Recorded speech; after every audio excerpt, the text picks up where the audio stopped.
কিয়ামতের মাঠে মানুষ উঠবে পেরেশান। একবার আদম আলাইহিস সালামের কাছে, একবার নূহ, ইব্রাহিম, মুসা, ঈসা আলাইহিস সালাম, কেউ সুপারিশ করতে পারবে না। নবী করিম সাল্লাল্লাহু আলাইহি ওয়াসাল্লাম সুপারিশ করবেন এবং তার সুপারিশে বিচার শুরু হবে। আবার তার সুপারিশেই বহু কবিরা গুনাহগার ব্যক্তি জাহান্নাম থেকে জান্নাতে যাবে। আমরা আমাদের নবীজিকে চিনি না এখনো। সুবহানাল্লাহ, মাকামে মাহমুদ একটা জায়গা আছে। এই জায়গা আল্লাহ পাক শুধু নবী সাল্লাল্লাহু আলাইহি ওয়াসাল্লামের জন্য খাস। মাকামে মাহমুদ, হাউজে কাউসার শুধু নবী সাল্লাল্লাহু আলাইহি ওয়াসাল্লামের জন্য খাস। মানুষ পিপাসায় জর্জরিত, কোথাও পানি নাই, পানি পেতে হলে ওইখানে যেতে হবে। কোথায়? হাউজে কাউসার। আর যে নবীর ব্যাপারে আমরা জানলামই না, চললামও না তার দেখানো পথে, আমাদের চোখের সামনে আমরা বেঁচে থাকতে তাকে গালি দিয়ে চলে গেল মানুষ, তার নবুয়তকে চ্যালেঞ্জ করে মানুষ দাওয়াতের কাজ করলো, আমাদের বেঁচে থাকতে তার সামনে কি মুখ দেখাবেন? নবী এই জন্য বলবেন তো, সুহকান সুহকান লিমান গায়্যারা বা'দি, দূর হও আমার সামনে থেকে যারা আমার পরে দিনকে বিকৃত করেছে, যারা আমার পরে দিন ইসলামকে বিকৃত করেছে, দূর হও আমার চোখের সামনে থেকে, দূর হও। সেদিন নবীজি বলবেন এভাবে। নবী সাল্লাল্লাহু আলাইহি ওয়াসাল্লামের সুপারিশ ছাড়া বিচার শুরু হবে না, হাউজে কাউসার পাবে না পানি।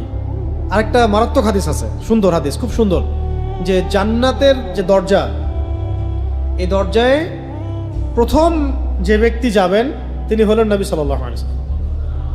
তিনি যখন জান্নাতের দরজায় নক করবেন, তখন জান্নাতের ফেরেশতারা, মানে যে রক্ষাকারী ফেরেশতারা দরজায় যারা থাকবেন, তারা বলবেন যে আপনি কে?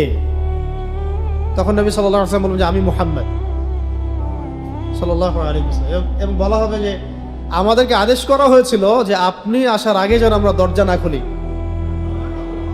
তাহলে সেই নবীর সম্পর্কে আমরা জানি না। পুরো জাতি এখান থেকে অন্ধকারে আছে বেশিরভাগ, যে আসলে আমাদের নবী সাল্লাল্লাহু আলাইহি ওয়াসাল্লাম কেমন ছিলেন, ঠিক আছে, কেমন মানুষ ছিলেন। অনেক কথা হয়তো আমি বলবো, কিন্তু এত সুন্দর করে গুছিয়ে হয়তো বলতে পারবো না, এই জন্য বইয়ের মধ্যে লেখা আছে এই কথাগুলো, এই জন্য বলে দিচ্ছে। রাসূলুল্লাহ সাল্লাল্লাহু আলাইহি ওয়াসাল্লাম সবচেয়ে সাহসী ব্যক্তি ছিলেন।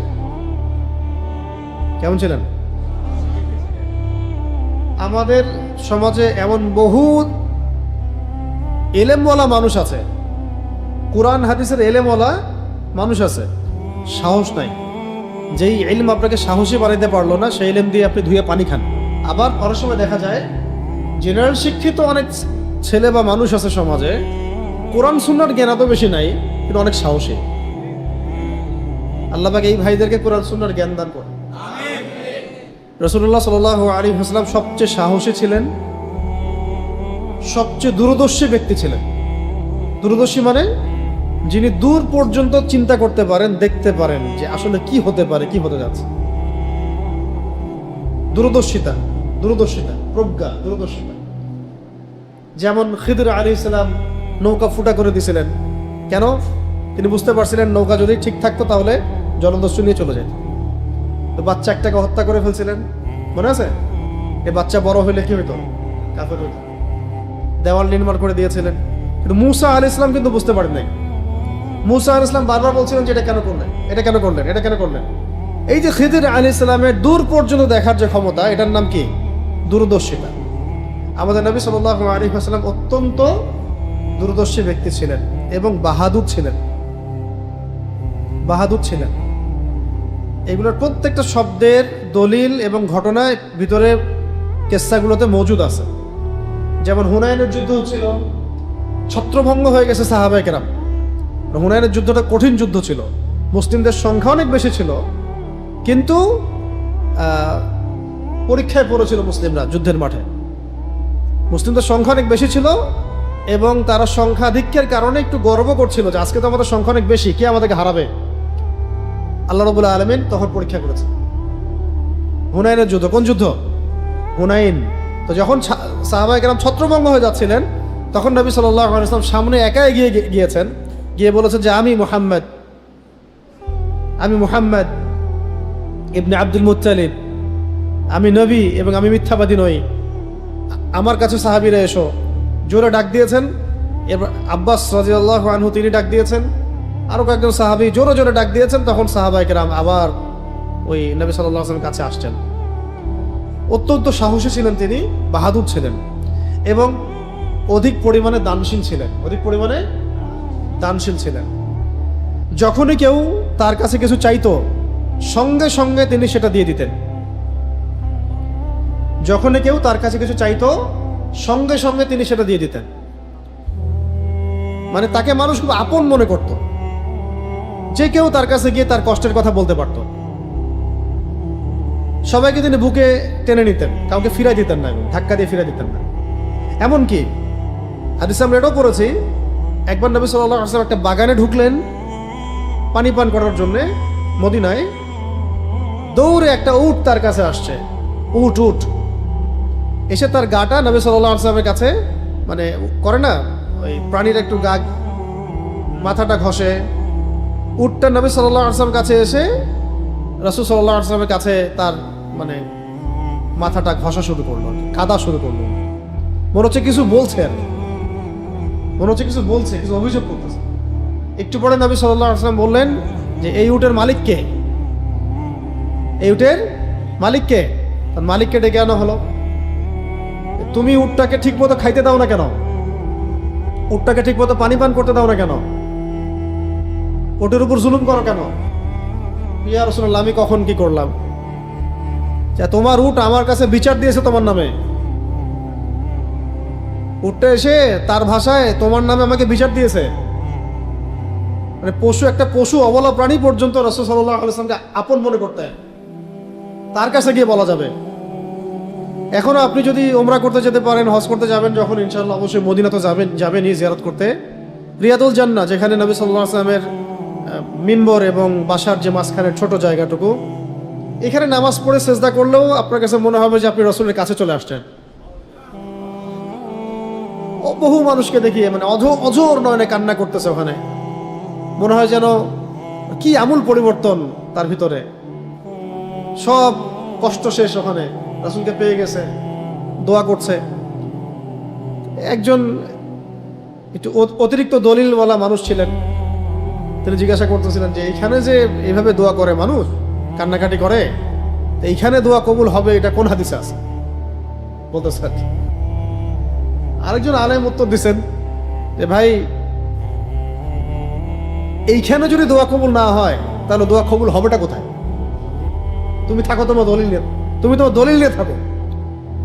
রাসূলের কাছে এসে যদি দোয়া করে দোয়া কবুল না হয়, দোয়াটা কবুল হবে কোথায়?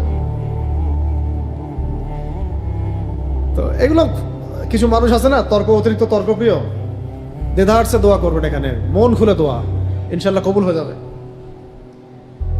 তো যেটা বলছিলাম যে তিনি এমন মানুষ ছিলেন যার কাছে পশু পাখি পর্যন্ত এসে তার মনের ভাব ব্যক্ত করতে পারত। সেই রাসূলকে আমরা চিনি না। তিনি অত্যন্ত দানশীল ছিলেন, কেউ কিছু চাইলে সঙ্গে সঙ্গে দিয়ে দিতেন। ওই আপনার নবী সাল্লাল্লাহু আলাইহি ওয়াসাল্লামের রওজা, যেটা তার পিছনের দিকে একটা জায়গা আছে, এই জায়গার নাম হলো আসহাবুস সুফফা।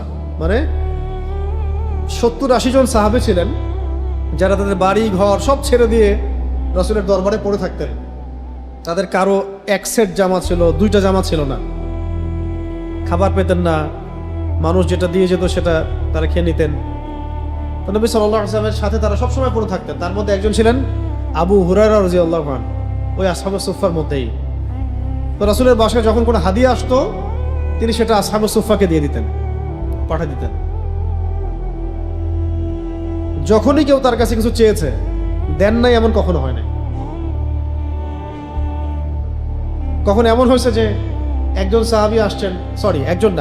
সাহাবী আসছেন, মুজাহিদ, কোনো সফর থেকে ফিরে আসছেন, যুদ্ধের বর্ম এখনো খোলেন নাই, কিন্তু বোঝা যাচ্ছে যে খুব ক্লান্ত, পরিশ্রান্ত, ক্ষুধার তৃষ্ণায় জর্জরিত। তো নবী সাল্লাল্লাহু আলাইহি ওয়াসাল্লাম বললেন যে আমার বাসায় যাও, আমার স্ত্রীদের কাছে জিজ্ঞাসা করে আসো, কেউ গিয়ে কারো বাসায় কোনো খাবার আছে কিনা। সমস্ত স্ত্রীদের বাসা খুঁজেও একটা খেজুর পাওয়া গেল না, কোন স্ত্রীর বাসায় একটা খেজুর পর্যন্ত পাওয়া গেল না। আর স্ত্রীদের বাসা বলেছি আমি, রাসূল সাল্লাল্লাহু আলাইহি ওয়াসাল্লামের একাধিক স্ত্রী ছিল, একসাথে 7 জন 9 জন এমন স্ত্রী ছিল। আমাদের সমাজে বহু মানুষ আছে আর কি, পশ্চিমার মগজে ধোলাই করা, তারা এই পুরো সিরাতটা পড়বে, পড়ে বলবে যে হ্যাঁ মুহাম্মদ সাল্লাল্লাহু আলাইহি ওয়াসাল্লাম অনেক ভালো একজন মানুষ ছিলেন, কিন্তু এতগুলো বিয়ে করার কি দরকার ছিল? হ্যাঁ, উনার বয়স 25, ওয়াইফের বয়স 40, কেমন কেমন লাগে। উনার বয়স এত 50, আয়েশা রাদিয়াল্লাহু আনহার বয়সটা কম কম লাগে। আমাদের আইনে তো বাল্য বিবাহ প্রবর্তন, রাষ্ট্রীয় আইনে কি শুনতে লাগে? বাল্য বিবাহের মতো। মানে এদের পশ্চিমা বস্তা পচা দর্শন ওই মগজ দিয়ে ইসলামকে বুঝতে চায়। সভ্যতার শুরু থেকে একাধিক বিয়ে আছে, বাধ্যতামূলক না, সামর্থ্যবানদের জন্য আছে। সভ্যতার শুরু থেকে, নতুন কোনো জিনিস না এটা।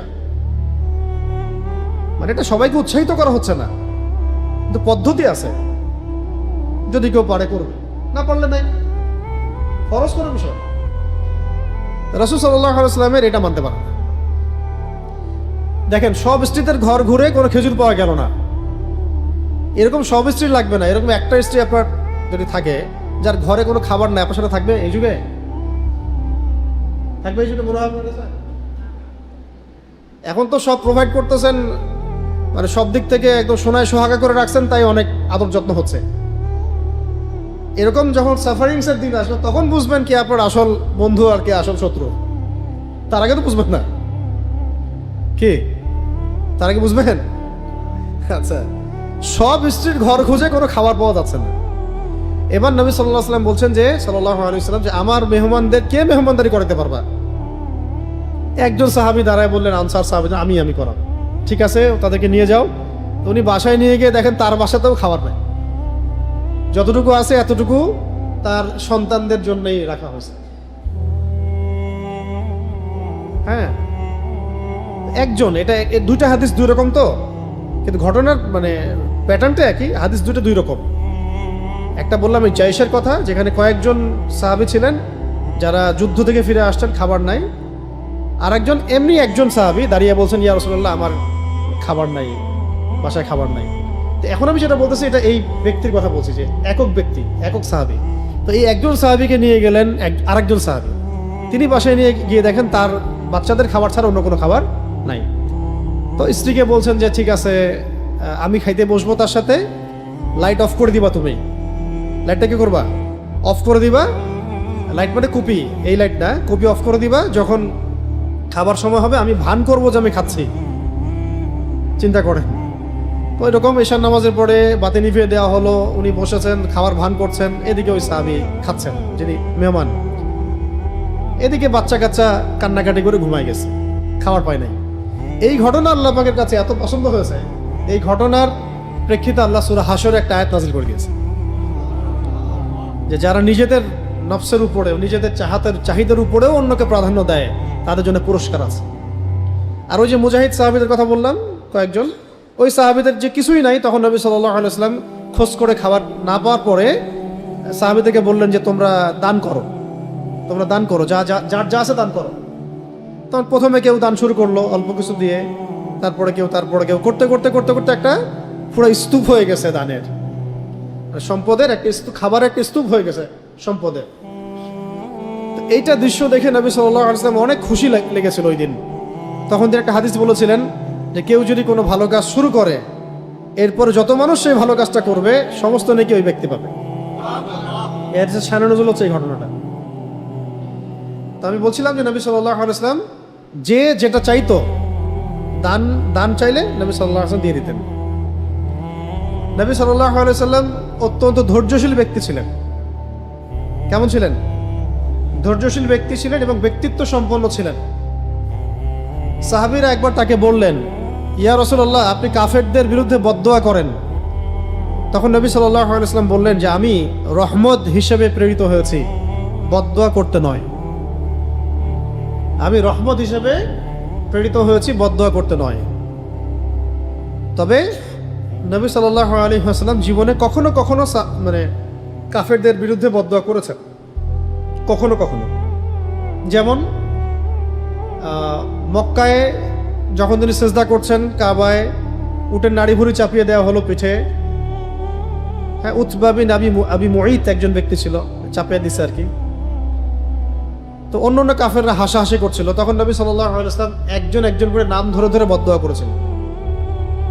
আল্লাহ, এই উতবা, এই শাইবা, এই রাবিআ, এই নাম ধরে ধরে, আশনাক বিন শারিক, এদের সবার ব্যাপারে তুমি ব্যবস্থা নিও।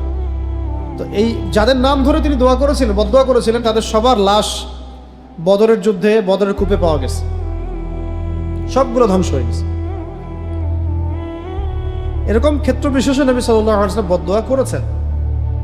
আমভাবে তিনি কখনো বদদুয়া করতেন আমভাবে। আরেকবার রাজি একটা জায়গা আছে, রাজি, এই রাজিতে 10 জন সাহাবীকে হত্যা করা হয়, শহীদ করা হয় ট্র্যাপে ফেলে। আরেকটা জায়গা ছিল বীরে মাউনা, এই জায়গায় 70 জন সাহাবীকে ট্র্যাপে ফেলে হত্যা করা হয়। 2-3 মাসের ব্যবধানেই। তখন নবী সাল্লাল্লাহু আলাইহি ওয়াসাল্লাম 3 মাস পর্যন্ত বদদুয়া করেছিলেন ওই কওমের বিরুদ্ধে যারা এই কাজটা করেছে। এরকম কিছু ঘটনা আছে, আমভাবে তিনি বদদুয়া করতেন। তার দাঁত মোবারক শহীদ হয়ে গিয়েছিল উহুদের যুদ্ধের দিন, তবুও তিনি তাদের জন্য বদদুয়া করেন নাই, বরং ক্ষমার দোয়া করেছিলেন যে আল্লাহ, আমার কওমকে মাফ করে দাও, কারণ তারা জানে না। আমাদের নবী মুহাম্মদ সাল্লাল্লাহু আলাইহি ওয়াসাল্লাম সবচেয়ে লজ্জাশীল ছিলেন। কেমন ছিলেন? লজ্জাশীল ছিলেন। এজন্য তার দৃষ্টি কারো উপর স্থির থাকতো না, মানে লজ্জায় কারো প্রতি তিনি অনেকক্ষণ তাকায় থাকতেন না, মানে চোখ নামায় নিতেন, চোখ সরাই নিতেন। ব্যক্তিগতভাবে তিনি কারো প্রতি প্রতিশোধ গ্রহণ করতেন না, তোকে বললাম, এবং ব্যক্তিগতভাবে কারো উপর রাগ করে থাকতেন না, বরং ক্ষমাই ছিল তার মাহাত্ম্য। তবে একটা ঘটনা আছে, যে সাহাবী হামজা রাদিয়াল্লাহু আনহুকে শহীদ করেছিল, তার নাম কি? ওয়াহশী। উনি যখন ইসলাম কবুল করতে আসছিলেন মক্কা বিজয়ের পরে, তখন নবী সাল্লাল্লাহু আলাইহি ওয়াসাল্লাম বলেছিলেন যে কাইফা কাতালতা হামজা, তুমি হামজাকে কেমন করে হত্যা করেছো? ব্যাখ্যা দিয়েছেন, এইভাবে হত্যা করেছো। দূর থেকে বর্ষা নিক্ষেপ করেছে। বর্ষা বোঝেন, বড় লাঠির মতো, সামনে চোখা ফলক, বল্লম। তো চিন্তা করা যায়, বল্লম দ্রুত বেগে নিক্ষেপ করেছিল, আর এটা হামজা রাদিয়াল্লাহু আনহুর নাভির নিচে এসে লাগছে, এখানে লাগছে, পিছন দিক দিয়ে বের হয়ে গেছে বল্লম। ওই অবস্থায় তিনি তরবারি নিয়ে মানে তেড়ে আসতে যাচ্ছিলেন ওর দিকে, যে এটা বল্লমটা ছুঁড়েছে আর কি ওয়াহশী। এই শাহাদাতটা রাসূল সাল্লাল্লাহু আলাইহি ওয়াসাল্লামকে অনেক কষ্ট দিয়েছে, অনেক কষ্ট পাইছে। তার চাচা, আপন চাচা সাইয়্যিদুশ শুহাদা হামজা রাদিয়াল্লাহু আনহু, তিনি যখন শুনলেন এইভাবে হত্যা করেছে, তখন তিনি বললেন যে যদি তোমার চেহারাটাকে আমার থেকে দূরে রাখতে পারো তাহলে সেটাই করো। ইসলাম কবুল করেছে। ইসলাম কবুল করার পরে বলেছেন, যদি সারা জীবন তুমি তোমার চেহারাটাকে আমার থেকে দূরে রাখতে পারো তাহলে সেটাই করো। আমার সামনে আসো। রাগ। আবার নবী সাল্লাল্লাহু আলাইহি ওয়াসাল্লাম যখন রাগ করতেন, তার রাগ সহজে থামানো যাইত না, যতক্ষণ না তিনি আল্লাহর হুদুদ কায়েম করতেন, মানে আল্লাহর বিধান কায়েম করতেন। তো আসলে এটা আমি বলে বোঝাতে পারবো না, চেষ্টা করতেছি। এই যে এখানে এটা লেখাও আছে যে তিনি আমভাবে কারোর উপর রাগ করতেন না, বরং ক্ষমাই ছিল তার মাহাত্ম্য। কিন্তু আল্লাহর বিধানের উপরে কেউ হাত উঠালে তিনি রাগান্বিত হতেন। আল্লাহর বিধান লঙ্ঘন করলে তিনি রাগান্বিত হতেন। আর তিনি যখন রাগ করতেন, তখন তার সামনে দাঁড়ানোর সাহস কেউ পেত না। তিনি যখন রাগ করতেন, তার সামনে দাঁড়ানোর সাহস কেউ পেত না। আমাদের রাসূল সাল্লাল্লাহু আলাইহি ওয়াসাল্লাম এমন ব্যক্তি ছিলেন, যখন তার সামনে 2টা কাজের মধ্যে যে কোনো একটা বেছে নেওয়ার কথা বলা হতো, তিনি উম্মার জন্য যেটা সহজ সেটা বেছে নিতেন, আমাদের জন্য যেটা সহজ সেটা বেছে নিতেন। অনেকদিন তিনি বলেছেন যে আমার মন চায় প্রত্যেক নামাজের আগেই মিসওয়াক করতে বলি, তোমাদের উপর কষ্ট হবে তাই বলি। নামাজ যেটা আমরা পড়ি, নবী সাল্লাল্লাহু আলাইহি ওয়াসাল্লাম 3 রাত পড়েছিলেন। এরপরে আশঙ্কা করছিলেন যে ফরজ হয়ে না যায়, সবাই যেহেতু পিছনে দাঁড়িয়ে যাচ্ছে, আল্লাহ পাক যদি ফরজ করে দেন তাহলে কষ্ট হবে হয়তো উম্মার, আরো এক তো নামাজ বেড়ে গেল। এই জন্য তিনি 4র্থ রাত্রে বের হন নাই, আমাদের জন্য যেন সহজ হয় এই জন্যে তিনটা করেননি, এটা নফল বা সুন্নাহ হয়ে আছে আমাদের জন্য। এরকম তিনি উম্মার জন্য যেটা সহজ সেটা বেছে নিতেন। আচ্ছা, এরপরে নবী করিম সাল্লাল্লাহু আলাইহি ওয়াসাল্লাম কখনো কখনো কোনো খাবারের দোষ খুঁজে বের করেন নাই। নবী সাল্লাল্লাহু আলাইহি ওয়াসাল্লাম কখনো কোনো খাবারে দোষ খুঁজে বের করেন নাই।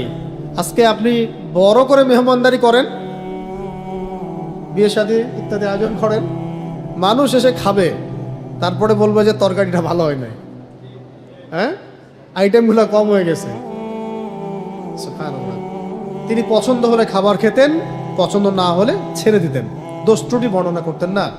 আর নবী করিম সাল্লাল্লাহু আলাইহি ওয়াসাল্লাম কখনো হেলান দিয়ে, ঠেস দিয়ে, হেলান দিয়ে বসে খাবার খান নাই। নিচে দস্তরে বসতেন আর কি।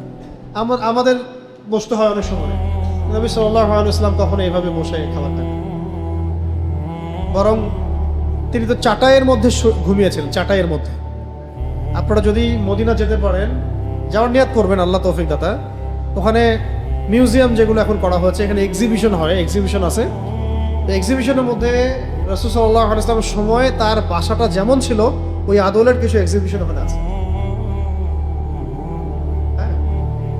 একবার উমর রাদিয়াল্লাহু আনহু তার কামরায় এসে দেখলেন নবী সাল্লাল্লাহু আলাইহি ওয়াসাল্লাম এই খেজুরের চাটাইয়ের উপরে শুয়ে আছেন, খেজুরের চাটাইয়ের উপরে শুয়ে আছেন ফ্লোরে, এবং তার পিঠের মধ্যে দাগ হয়ে গেছে খেজুরের চাটাইয়ের। এটা দেখে উমর রাদিয়াল্লাহু আনহু অঝর নয়নে কান্না করলেন, ইয়া রাসূলুল্লাহ, পারস্যের রাজা, রোমান সম্রাট, এরা কত লাক্সারিয়াস লাইফ লিড করে, আপনি আল্লাহর রাসূল, আপনি তো আল্লাহর কাছে দোয়া করতে পারেন, আল্লাহ যেন আপনাকে এরকম স্বাচ্ছন্দ্য দেন। তখন নবী সাল্লাল্লাহু আলাইহি ওয়াসাল্লাম ওই কথাটা বলেছিলেন যে ওই ব্যক্তির সাথে দুনিয়ার কি তাল্লুক, ওই ব্যক্তির সাথে দুনিয়ার কি সম্পর্ক, যে ব্যক্তি দুনিয়াতে মুসাফির। এখানে গাছের ছায়ায় বসেছে রেস্ট নিতে, এখানে তো থাকতে আসিনি আমি। আজকে সেই রাসূলের উম্মাহ আমরা, আমাদের বিলাসিতার তো শেষ নাই। বাঙালি আপনারা কতটুকু বিলাসিতা করেন, আরবে গিয়ে দেখেন বিলাসিতা কাকে বলে। আরবে যারা যাওয়া আসা করেন তারা দেন বিলাসিতা কাকে বলে, খাবার অপচয় কাকে বলে, খাবার অপচয় কাকে বলে। মানে রমজান মাসে যে পরিমাণ খাবার অপচয় হয়, এই খাবার দিয়ে আমার মনে হয় 1 বছর গাজাবাসীকে খাওয়ানো যাবে, গাজাবাসীকে 1 বছর খাওয়ানো যাবে। অপচয় কাকে বলে, বিলাসিতা কাকে বলে। আবুধাবি, কাতার, কুয়েত, গলফ কান্ট্রিগুলো, হিজাজ, সৌদি আরব, এখন এগুলো যান, গিয়ে দেখেন সব পশ্চিমাদের আদর্শ, পশ্চিমাদের ধাঁচে সব। আল্লাহ পাক আমাদেরকে রাসূল সাল্লাল্লাহু আলাইহি ওয়াসাল্লামের খাস উম্মত হওয়ার তৌফিক দান করেন। এবার শোনেন, রাসূলুল্লাহ সাল্লাল্লাহু আলাইহি ওয়াসাল্লাম কখনো পাতলা রুটি খান নাই। আমরা যে রুটি খাই, সুন্দর সুন্দর রুটি, আমাদের নবী সাল্লাল্লাহু আলাইহি ওয়াসাল্লাম এগুলো কখনো খান নাই। খান নাই মানে খেতে পারেন নাই। নবী হওয়ার পরে অবস্থা এমন ছিল যে সবসময় এগুলো বাসায় থাকতো না, তো মাঝে মাঝে হাদিয়া আসতো। খেজুরের সঙ্গে কাকড়ি বা খরবুজ এগুলো মিশিয়ে খেতেন।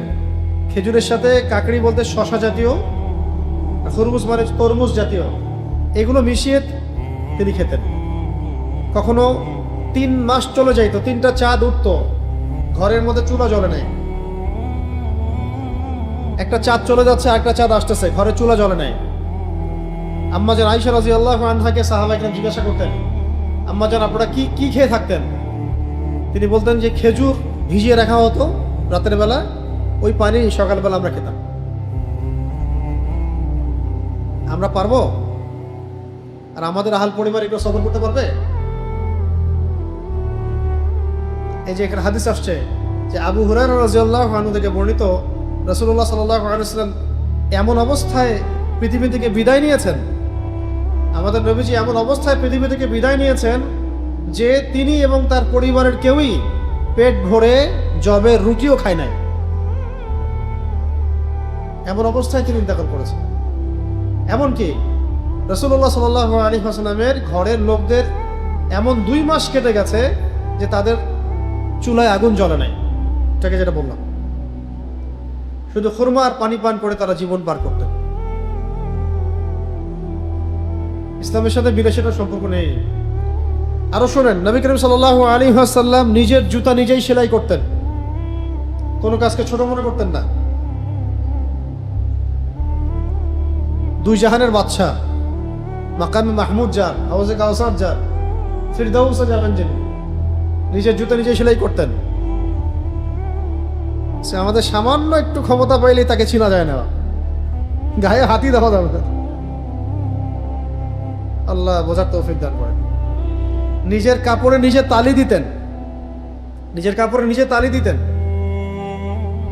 এবং পরিবারের কাজে সহযোগিতা করতেন, পরিবারের কাজে সহযোগিতা করতেন। তিনি অসুস্থ ব্যক্তিদেরকে দেখতে যেতেন এবং খোঁজ খবর নিতেন। যে কেউ তাকে দাওয়াত করত, তিনি দাওয়াত কবুল করতেন,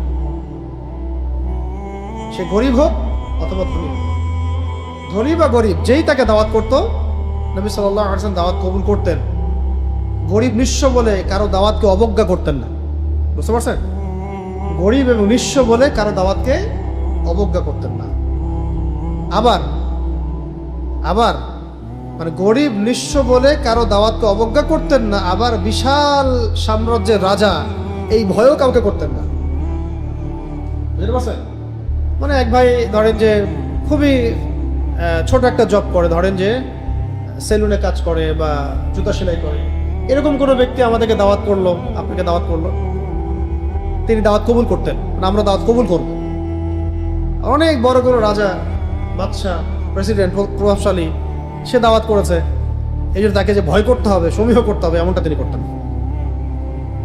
মানে সবাইকে সমানভাবে রাখতেন, ঠিক আছে? শব্দটা এভাবে আসছে, গরিব নিঃস্ব বলে নবী সাল্লাল্লাহু আলাইহি ওয়াসাল্লাম কাউকে অবজ্ঞা করতেন না, আবার কোন রাজার বিশাল সাম্রাজ্যের ভয়ও তিনি করতেন না। কোন বিশাল রাজার সাম্রাজ্যের ভয়ও করতেন না। আমাদের তো সুবহানাল্লাহ এখন অনেক জ্ঞান, তো মাশাআল্লাহ, ছোটখাটো তাগুত যারা, তারা একটু নাড়া দিলেই আব্বা আব্বা ডাকা শুরু করে। অনেক জ্ঞান তো, কোরআন সুন্নাহ অনেক জ্ঞান, অনেক বড় বড় লকব আলকব টাইটেল, তো তো সামান্য একটু হুমকি ধামকি দিলেই খুতবা বন্ধ হয়ে যায়। স্টেজে উঠে একটা ধমক দিলে বক্তব্য বিষয় চেঞ্জ হয়ে যায়। নবী করিম সাল্লাল্লাহু আলাইহি ওয়াসাল্লাম কোনো প্রভাবশালী রাজাকেও কখনো ভয় করতেন না। তার সাহাবীরা করতেন, মনে করছেন? রাসূলের সাহাবীরা করতেন। ওই যে রোমান সম্রাট হিরাক্লিয়াস, এখন যেমন ধরেন, এখন আপনি হিসেব করেন বর্তমান বিশ্বের সবচেয়ে বড় প্রভাবশালী প্রেসিডেন্টটা কে হয়, নাম বলবেন আপনি, হয়তো বলবেন ট্রাম্প, বলবেন নেতানিয়াহু, বলবেন পুতিন, শি জিনপিং, নাম এগুলো বলবেন। ওই সময়কার সবচেয়ে প্রভাবশালী বাদশা ছিল হেরাক্লিয়াস, রোমান সম্রাট হেরাক্লিয়াস, ঠিক আছে? তো হেরাক্লিয়াসের দরবারে চিঠি নিয়ে গেছে সাহাবী, ইসলামের দাওয়াত নিয়ে। ওই চিঠির মধ্যে কি লেখা আছে জানেন? প্রথমে লেখা আছে বিসমিল্লাহির রহমানির রহিম, আল্লাহ পাকের নামে শুরু করছি, যিনি পরম করুণা অসীম দয়ালু। আসলিম তাসলিম, তুমি ইসলাম কবুল করো, তাহলে নিরাপদে থাকবে, তাহলে আল্লাহ তোমাকে তোমার অনুসারীদের সমান নেকি দিবে। আর যদি ইসলাম কবুল না করো, তাহলে আল্লাহ পাক তোমাকে ধ্বংস করবে। এই চিঠি নিয়ে সাহাবায়ে কেরাম গিয়েছেন রোমান সম্রাটের কাছে। কেমন কলিজা মনে করছে, রোমান সম্রাটের সামনে দিয়ে দাও। এখন জাতিসংঘে গিয়ে আমাদের নেতারা বলতে পারবে লা ইলাহা ইল্লাল্লাহ, আল্লাহ ছাড়া কোনো ইলাহ নাই, তোমাদের এই সমস্ত যে মানব রচিত বিধিবিধানগুলো, এগুলোকে আমরা মানি না, কুফরি করি, আর বললে ওর দেশ থাকবে? শোনেন, এই অবস্থার পরিবর্তন হবে যখন বিশ্বের মানুষ তাদের এই কুফরি, শিরক, প্রতারণা এগুলো ধরতে পারবে, এবং সেটা আলহামদুলিল্লাহ এটা ছোঁয়া সারা বিশ্বে দেখা যাচ্ছে। এমন দিন বেশি দূরে নয় যেদিন এই কাঠামোগুলোর কোনো অস্তিত্ব থাকবে না, ইনশাআল্লাহ। আচ্ছা, এবার শর্ট করে দিই, অনেক দেরি হচ্ছে। নবী করিম সাল্লাল্লাহু আলাইহি ওয়াসাল্লাম মোটা কাপড় পরতেন। কেমন কাপড় পরতেন? মোটা কাপড় পরতেন। একটা কথা বলা হয় নাই, তিনি গরিব কাউকে অবজ্ঞা করতেন না, আবার কোনো রাজার বিশাল সাম্রাজ্যের ভয় করতেন না। তিনি তার বাহনের পিছনে কোনো দাসকে বসাতেও দ্বিধা করতেন না। কোনো দাসকে বসাতে দ্বিধা করতেন। রাসূলুল্লাহ সাল্লাল্লাহু আলাইহি ওয়াসাল্লাম মোটা কাপড় পরতেন, সেলাই করা জুতা পরতেন এবং সাদা কাপড় বেশি পছন্দ করতেন। সাদা কাপড় বেশি পছন্দ করতেন। অধিক পরিমাণে আল্লাহর জিকির করতেন। সব সময় তিনি আল্লাহর জিকির করতেন, সব সময়, চলতে ফিরতে সব সময় আল্লাহর জিকির করতেন। এই জন্য আমাদের কাজ হবে প্রত্যেকটা কাজের শুরুতে যে দোয়াগুলো আছে এগুলো মুখস্থ করা, ঠিক আছে? সকাল সন্ধ্যার জিকিরগুলো মুখস্থ করা। এছাড়াও সকাল সারাদিন রাত চলতে ফিরতে সুবহানাল্লাহ, আলহামদুলিল্লাহ, আস্তাগফিরুল্লাহ, লা ইলাহা ইল্লাল্লাহ এগুলো বলতে থাকে। যে যত বেশি আল্লাহর জিকির করে তার দিল তত নরম থাকে, শান্তিতে থাকে, কলবের মধ্যে নূর আসে, নূর পয়দা হয়। এবং নবী সাল্লাল্লাহু আলাইহি ওয়াসাল্লাম অনর্থক কথাবার্তা এবং কাজ এড়িয়ে চলতেন। যে কাজে কোনো ফায়দা নাই, দুনিয়াবি ফায়দাও নাই, দিনের তো ফায়দা নাই, এরকম কোনো কাজ নবী সাল্লাল্লাহু আলাইহি ওয়াসাল্লাম করতেন না। ফায়দা আছে কিনা এটা দেখে কাজ করতেন, ঠিক আছে? এবার আসেন, নবী করিম সাল্লাল্লাহু আলাইহি ওয়াসাল্লাম নামাজ দীর্ঘ করতেন, নামাজ দীর্ঘ করতেন। মুসল্লি পালায় যাবে আমার পিছন থেকে দীর্ঘ করলে নামাজ। এবং খুতবা সংক্ষিপ্ত করতেন। খুতবা কি করতেন? সংক্ষিপ্ত করতেন, নামাজ লম্বা করতেন। এখন নামাজ হবে একদম সংক্ষিপ্ত, খুতবা হবে 2 ঘন্টা। আমাদেরকে মাঝে মাঝে বলে, ভাই আমাদের প্রোগ্রামে আসতে হবে, বেশি না 8টার সময় থেকে 11টা পর্যন্ত আলোচনা করলে। ভাই 3 ঘন্টা কেন করতে হবে? এটা হলে জনগণকে বোঝানো যায় না। যেটা মূল কথা, এটা তো মূল কথা তো অল্প, 1 ঘন্টা যথেষ্ট নাকি? আধা ঘন্টা 1 ঘন্টা যথেষ্ট। তো একটা কথা মনে পড়ে গেল, বলে দেই। সম্ভবত আব্দুল্লাহ বিন মাসউদ বা আব্দুল্লাহ বিন আব্বাস, দুজনের একজন, আমার মনে পড়তেছে না, রাদিয়াল্লাহু আনহু আজমাইন।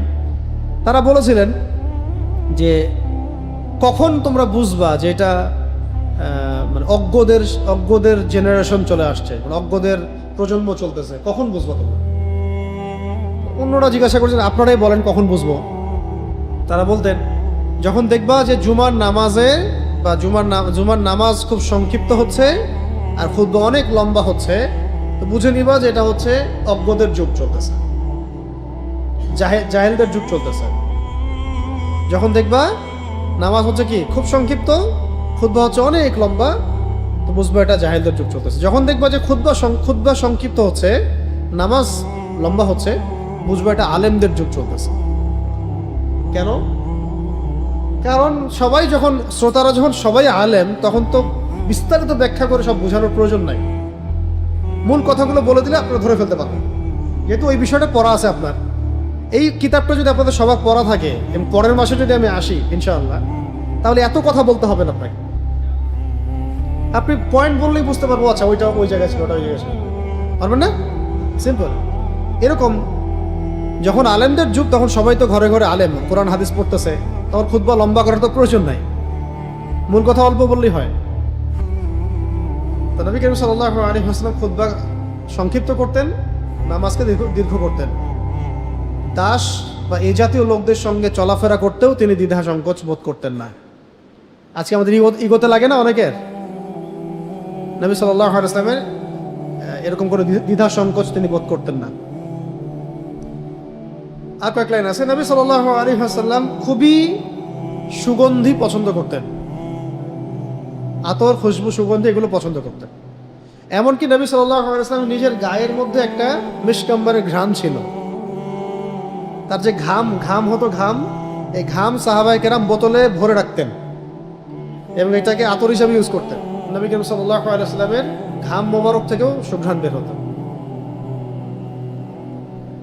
ওযু করার পরে তিনি যে পানিটা রেখে দিতেন অবশিষ্ট, এই পানি নিয়ে সাহাবায়ে কেরাম কারাকারি করতেন, ওই পানি গায়ে হাত পায়ে মাখতেন বরকতের জন্য। একজন রাষ্ট্রদূত আসছিল খোঁজ নিতে, নবী সাল্লাল্লাহু আলাইহি ওয়াসাল্লাম সম্পর্কে খোঁজ খবর নিতে। তো ও গিয়ে বলছে যে আমি এমন মানুষ জীবনে কখনো দেখি নাই, আমি তো অনেক বড় বড় রাজা বাদশাদের দরবারে গেছি, এরকম মানুষ, এরকম নেতা আমি কখনো দেখি নাই, যিনি একটা থুতু ফেললে তার সঙ্গী সাথীরা সেই থুতুকে নিয়ে গায়ে মাখা শুরু করে। আমি বললাম না আমরা আমাদের নবীজিকে চিনি না। আমি যত কথাই বলি এত এর চেয়ে বেশি তাসির হবে আপনারা মদিনায় যাবেন।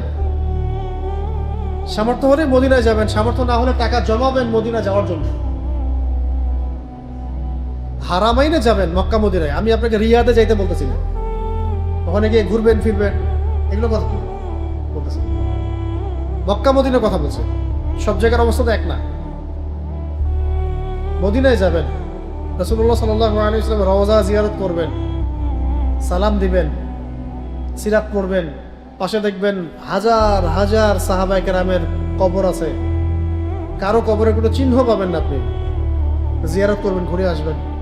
বদরের মাঠ দেখতে যাবেন, উহুদের প্রান্তর দেখতে যাবেন, ঘুরবেন। এবং যারা সিরাত পড়ে জিয়ারত করতে যাবেন তারা যে তৃপ্তিটা পাবেন, যে অনুভূতিটা পাবেন, যে সিরাত পড়ে যায় নাই সেই তৃপ্তি পাবেন হয়তো না। সিরাত পড়ে যাবেন, তারপরে আপনি বুঝতে পারবেন যে আসলে কেমন ছিল ওই দিনগুলা। বুঝতে পারছি? আমাদের অনেকের হজ উমরা এই শপিং, মার্কেটে যাওয়া, বেশি অতিরিক্ত খাওয়া, অন্যান্য জায়গায় জিয়ারত, এগুলোতে ইয়ে হয়ে যায়, ফিকে হয়ে যায়। সিরাত পরে জায়গাগুলো ভালো করে চিনবেন, ওই জায়গাগুলো জিয়ারা করবেন। অনেক সবাই তো জামজাম কূপের পানি খান, জামজাম কূপের পানিটা চিনেন। একটা কূপ আছে বীরে শেফা নাম, কি নাম? বীরে শেফা। এর পানি পান করলেও আরোগ্য হয়ে যায় শরীর, ওর মধ্যে শেফা দেওয়া আছে, শেফা। নবী সাল্লাল্লাহু আলাইহি ওয়াসাল্লামের থুতু ওই পানিতে পড়ার পরে সেখান থেকে পানি বেরোচ্ছে, বীরে শেফা। এরকম আরো অনেক কূপ আছে। যাক, আমি অন্যদিকে চলে আসি। নবী করিম সাল্লাল্লাহু আলাইহি ওয়াসাল্লাম সুগন্ধি পছন্দ করতেন, দুর্গন্ধটা ঘৃণা করতেন। একটা হাদিসে তিনি বলেছেন যে তিনটা জিনিস আমার চোখের শীতলতা। কয়টা? তিনটা বিষয়ের মধ্যে আল্লাহ পাক আমার চোখের শীতলতা রেখেছেন, মানে আমার ভালো লাগে। এক হলো নামাজ, একে নামাজ। দুই হলো সুগন্ধি, আর একটা হলো স্ত্রীদের মধ্যে আমার চোখের শীতলতা আছে। নবী সাল্লাল্লাহু আলাইহি ওয়াসাল্লামকে 40 জন পুরুষের সমান শক্তি দেওয়া হয়েছে। 40 জন পুরুষের শক্তি। নবী করিম সাল্লাল্লাহু আলাইহি ওয়াসাল্লাম জ্ঞানীদেরকে সম্মান করতেন, অহংকার বা কর্কশ ভাষায় কথা বলতেন না। ঠিক আছে? নির্দোষ খেলাধুলা, নির্দোষ যে খেলাধুলা যেগুলোতে শরীয়তের সীমা লঙ্ঘন হচ্ছে না বা ফরজ ছুটে যাচ্ছে না ইত্যাদি, এগুলো তিনি নিষেধ করতেন না। এগুলো তিনি নিষেধ করতেন না। এটা অনেকে প্র্যাকটিস করতো, খেলতো, চর্চা করতো, তিনি নিষেধ করতেন না। খাস করে তীরন্দাজি, ঘোড়সাওয়ারি, এগুলো মল্লম যুদ্ধ, মুষ্টিযুদ্ধ, যেগুলোতে মানে যুদ্ধের বিষয় আছে, ফিটনেসের বিষয় আছে, এগুলো নিষেধ করতেন না। এবং তিনি মাঝে মাঝে হাস্যরসাত্মক কথাও বলতেন, মজা করা, কৌতুক করা, কিন্তু মিথ্যা কৌতুক না, আবার সত্যিকারের কৌতুক। যেমন একজন বৃদ্ধা মহিলা আসছিল, ইয়া রাসূলুল্লাহ, আমি কি আমল করলে জান্নাতে যাব? আমাকে বলে দেন কি আমল করলে জান্নাতে যাব। তো নবীজি বলছেন যে আপনি তো জান্নাতে যেতে পারবেন, মানে জান্নাতে তো কোনো বুড়া মানুষ যাবে না। হ্যাঁ, তো উনি খুব মন খারাপ করছে, আমি জান্নাতে যেতে পারবো না, কেমন করে? আরে আসল কথা হচ্ছে জান্নাতে তো কেউ বৃদ্ধ কোনো মানুষ জান্নাতে যাবে না। জান্নাতে যাবে মানুষ তখন বয়স হবে 33 বছর। কত বছর? 33 বছর, 33, 34, 35 এমন। এরকম কিছু মজা তিনি করতেন মাঝে মাঝে। এই যে বললাম, হাস্যরসাত্মক কথা বলতেন, কিন্তু বাস্তবতা বহির্ভূত কোনো কথা বলতেন না। মানুষের মধ্যে তিনি সবচেয়ে হাসি মুখে থাকতেন এবং উত্তম চরিত্রের মানুষ ছিলেন।